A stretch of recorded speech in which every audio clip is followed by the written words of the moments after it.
చిట్చాట్లో ముఖ్యమంత్రి రేవంత్ రెడ్డి కీలక వ్యాఖ్యలు చేశారు. కాంగ్రెస్ పార్టీలో ఓపికగా ఉంటేనే పదవులు వస్తాయని అన్నారు. ఇష్టం వచ్చినట్టు మాట్లాడితే నష్టపోతారని సీఎం వ్యాఖ్యానించారు. ఎమ్మెల్యేలు హైదరాబాద్లో టైంపాస్ చేయడం సరికాదని పథకాలను ప్రజల్లోకి తీసుకెళ్లాలన్నారు ఆయన. రాహుల్ గాంధీకి తనకు గ్యాప్ ఉంది అని అనడం అవాస్తవమని, రాహుల్ గాంధీ తాను రెగ్యులర్గా టచ్లో ఉన్నామని అన్నారు. ఆ విషయం బయటకు చెప్పాల్సిన అవసరం లేదన్నారు రేవంత్ రెడ్డి. అవసరాలకు అనుగుణంగా కేసీఆర్, మోదీ మాటలు మారుస్తున్నారని మండిపడ్డారు. దేశానికి ఇందిరాగాంధీ వంటి ప్రధాని కావాలని అన్నారు. అధికారుల విషయంలో కొంత సమన్వయం పాటించాలని అన్నారు సీఎం. కొందరు అధికారులు సంపాదనే మార్గంగా ఉన్నారని సీఎం వ్యాఖ్యానించారు. తాను మాట ఇస్తే నిలబెట్టుకుంటానని రేవంత్ రెడ్డి స్పష్టం చేశారు.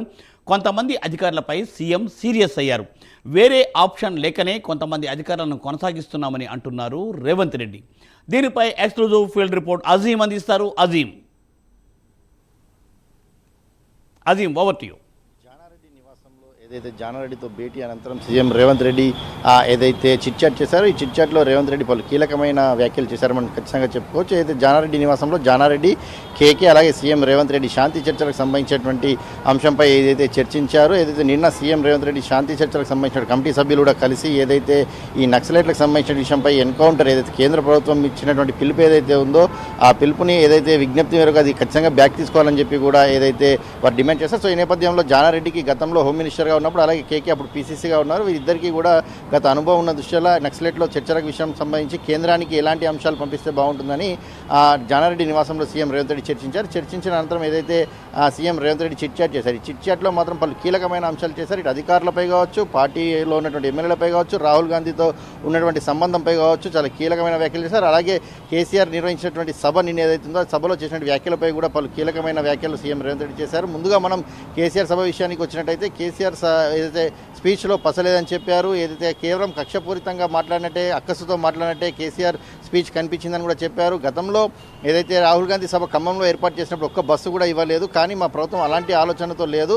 ఏదైతే కేసీఆర్ సభ కోసం ఎన్ని బస్సులు అడిగారో అన్ని బస్సులు ఇచ్చామేమని కూడా చెప్పుకుంటూ వచ్చారు. అలాగే కేసులకు సంబంధించిన అంశం కూడా ప్రధానంగా చర్చకు వచ్చింది. ఈ సమయంలో కూడా ఏదైతే కేటీఆర్పై కావచ్చు, లేకపోతే బీఆర్ఎస్ పార్టీకి సంబంధించిన నాయకులపై కావచ్చు, రాష్ట్రంలో మరెవరిపైనా కావచ్చు, ఏ కేసుకు సంబంధించిన అంశంపై అయినా చట్ట పరిధిలోనే వెళ్తుంది, చట్ట పరిధిలోనే చేస్తామని చెప్పారు. నేను కేసీఆర్ లాగా ఏదైతే చట్టాన్ని అతిక్రమించి తీసుకొని అరెస్టులు చేయను అని చెప్పారు. అలాగే నేను కక్ష సాధింపు రాజకీయాలకు కూడా దిగను అని చెప్పి కూడా క్లారిటీగా సీఎం రేవంత్ రెడ్డి చెప్పినటువంటి పరిస్థితి మనకు కనిపిస్తుంది. ఇక అలాగే రాహుల్ గాంధీ విషయానికి వచ్చినట్లయితే రాహుల్ గాంధీతో గ్యాప్ ఉందని ఒక వార్త చాలా రోజుల నుంచి కూడా ఏదైతే వార్తలు వినిపిస్తున్న నేపథ్యంలో ఈ రోజు చిట్చాట్లో మాట్లాడుతూ కూడా రాహుల్ గాంధీకి తనకు మధ్య మంచి రిలేషన్షిప్ ఉంది, ఎక్కడా కూడా మా ఇద్దరి మధ్యలో ఎలాంటి విభేదాలు లేవు, చాలా క్లియర్గా ఉన్నాము. అయితే ఇది బయటికి చెప్పాల్సిన అవసరం లేదు, ఎవరినో నమ్మించాల్సిన అవసరం కూడా నాకు లేదు, ఎవరు బయట ఏమనుకున్నా నాకు సంబంధం లేదనుకుంటూనే ఏదైతే రేవంత్ రెడ్డి వ్యాఖ్యలు చేశారు. ఇక ఎమ్మెల్యేల పనితీరుపై కూడా కాస్త అసహనం వ్యక్తం చేశారు. ఏదైతే నియోజకవర్గాల్లో తిరగాలి అని ప్రభుత్వం ప్రవేశపెట్టిన పథకాలు ఏవైతే ఉన్నాయో, సన్నబియ్యం కావచ్చు, అలాగే రైతు రుణమాఫీ కావచ్చు, ఇలాంటి అనేక సంక్షేమ పథకాలు, ఆర్టీసీకి ఉచిత మహిళలకు బస్సు కావచ్చు, 500 రూపీస్కి గ్యాస్, 200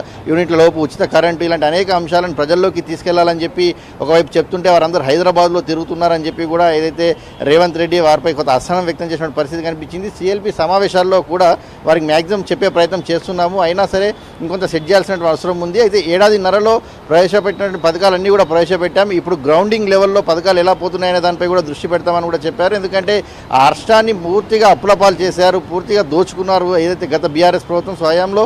సో ఈ ఏడాదిన్నర పథకాలు ప్రవేశపెట్టాము. సో నేను ప్రవేశపెట్టే పథకాలు కూడా ఏదైతే ప్రవేశపెట్టి వదిలేసే పథకాలు కేసీఆర్లా ఉండవు, ఖచ్చితంగా ప్రవేశపెట్టిన ప్రతి పథకం ప్రతి అర్హుడికి అందే వరకు కూడా ఏదైతే ప్రవేశపెట్టిన పథకాలన్నీ కూడా అమలు చేసుకుంటూ ముందుకు సాగుతాం. ఇక నుంచి గ్రౌండింగ్లో కూడా ఏదైతే పథకాలపై కూడా ఏదైతే నిత్యం సమీక్షలు నిర్వహిస్తాను, ఏదైతే పర్యవేక్షిస్తానని చెప్పి కూడా సీఎం రేవంత్ రెడ్డి చెప్పినటువంటి పరిస్థితి మనకు కనిపిస్తుంది. ఇక అధికారుల విషయానికి వచ్చినప్పుడైతే అధికారుల విషయంపై కూడా కాస్త అసహనాన్ని వ్యక్తం చేశారని మనం చాలా స్పష్టంగా చెప్పుకోవచ్చు. కొంచెం మంది అధికారులకు సంబంధించిన విషయాలు తనకు తెలుసని, అయినా తప్పట్లేదు వారిని కొనసాగించాల్సిన పరిస్థితి వస్తుందని, అయితే కొంతమంది సబ్జెక్ట్ నాలెడ్జ్ ఉన్న వాళ్ళని మాత్రం కొన్ని శాఖల్లో వేస్తున్నామని చెప్పి సో అధికారుల తీరులోపై కూడా గతంలో కూడా రేవంత్ రెడ్డి వ్యాఖ్యలు చేశారు. ఖచ్చితంగా ప్రభుత్వం తీసుకున్న పాలసీలకు ముందుకు సాగేటట్టు నడవాలని చెప్పి కూడా వ్యాఖ్యలు చేసిన పరిస్థితిని చూసాం. సో ఈ రోజు కూడా అలాంటి వ్యాఖ్యలే చేశారని మనం చాలా స్పష్టంగా కనిపిస్తున్నాయి. సో ఓవరాల్గా చూసుకున్నట్టయితే తనని నమ్ముకుంటే కూడా ఎవరైతే నమ్ముకుంటారో వారికి ఖచ్చితంగా అండగా నిలబడతానని చెప్పారు. దానికి ఉదాహరణ ఎమ్మెల్సీగా ఎన్నికైనటువంటి అద్దంకి దయాకర్ ఉన్నారు. అద్దంకి దయాకర్ తను నమ్ముకున్నారు. సో ఎమ్మెల్సీగా ఇచ్చాను, నేను ఒక్కసారి మాట చెప్తే చేస్తానని చెప్తే ఖచ్చితంగా చేసి తీరుతాను. అయితే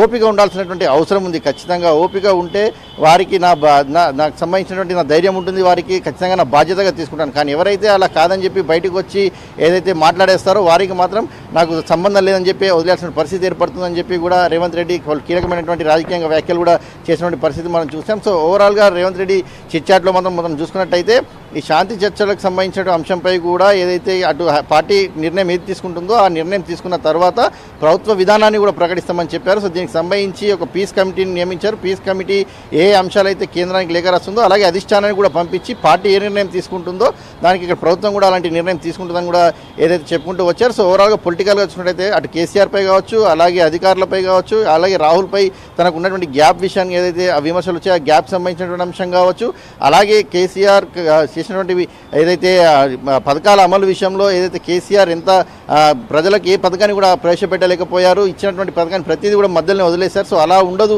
తన పథకాలను చెప్పుకుంటూ వచ్చారు, నమ్ముకున్న వారిని కాపాడుకుంటూ వస్తామని చెప్పారు. ఇలాంటి అనేక అంశాలు రాజకీయ కోణంలో చాలా క్లారిటీగా ఏదైతే రేవంత్ రెడ్డి చెప్పారు. సో ఈ ఓవరాల్గా చూసినట్లయితే రేవంత్ రెడ్డి ప్రసంగం చిట్ చాట్ మాత్రం చాలా ఆసక్తికరంగానే సాగిందని చెప్పుకోవాలి మూర్తి.